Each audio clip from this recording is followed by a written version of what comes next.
Halo semuanya, perkenalkan saya nama Ronaldo Daniel Sandia Manibunjibo. Saya adalah mahasiswa Universitas Cenderawasih Papua, Fakultas Ilmu Sosial dan Ilmu Politik, Program Studi Ilmu Pemerintahan.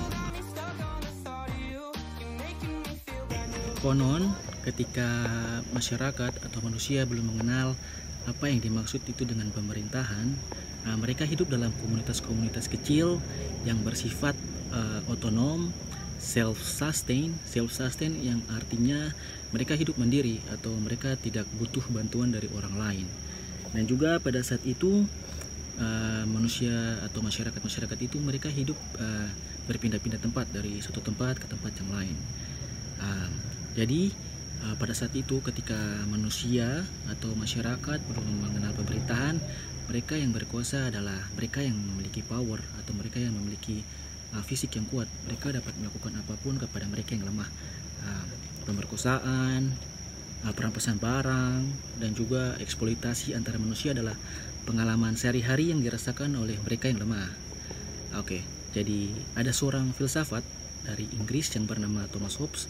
Dia merumuskan konflik-konflik ini sebagai perang antara manusia atau semua melawan semua, yang artinya itu manusia melawan manusia, seperti begitu. Rumusan dari Thomas Hobbes tadi dapat menggambarkan bahwa pada awal mula kehidupan manusia, hanya mereka yang kuat yang dapat bertahan hidup. Kebebasan itu hanya milik mereka yang kuat. Dalam keadaan seperti begitu, kekacauan sudah tidak dapat lagi dihindari. Keadilan merupakan sebuah ilusi saja dan ketertiban sosial itu hanyalah sebuah impian. Karena kekacauan yang terus terjadi, ada beberapa orang kuat yang mereka mendapatkan ilham dan mereka menjadi bijaksana. Jadi mereka memutuskan untuk bertemu dan mereka membicarakan tentang bagaimana kehidupan seharusnya bisa ditertibkan. Kekerasan, perampokan, eksploitasi antara manusia itu harus dihentikan. Jadi berdasarkan kesepakatan itu dibuatlah aturan atau hukum kepada mereka yang melanggarnya. Pada awal-awal itu tuh dia punya hukumannya tuh lebih ke arah kekerasan fisik seperti penyaliban, mereka potong jari dan dicambuk. Itu adalah hukuman-hukuman yang diberikan kepada mereka yang melanggar aturan pada saat itu. Nah, seiring berjalannya waktu, ketika peradaban manusia semakin maju, maka diciptakanlah pemerintah.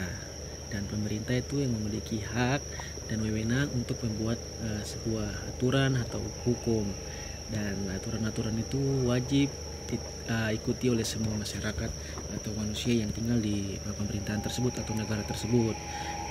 Dalam kehidupan modern yang kita jalani sekarang ini, banyak orang yang mungkin belum menyadari bahwa pemerintahan itu sebenarnya sangat penting atau sangat dibutuhkan. Banyak yang bilang pemerintahan ini terlalu banyak atur hitung sekali, padahal itu ibaratnya itu seperti begini. Pemerintahan itu seperti wasit di pertandingan sepak bola. Bayangkan saja kalau di pertandingan sepak bola itu tidak ada wasit, mungkin lain kaki sudah patah, mata sudah bolong, kepala pica, tertolong, sudah pukul. Jadi pemerintah itu seperti begitu, ibaratnya itu seperti begitu. Jadi jika tidak ada pemerintah, pasti banyak yang melakukan sesuatu tuh seenak-enaknya dong saja. Jadi pemerintah hadir di tengah-tengah masyarakat itu sebagai alat untuk mengatur dan untuk buat kita tertib dan tidak membuat kekacauan atau tidak melakukan sesuatu seenak-enaknya saja.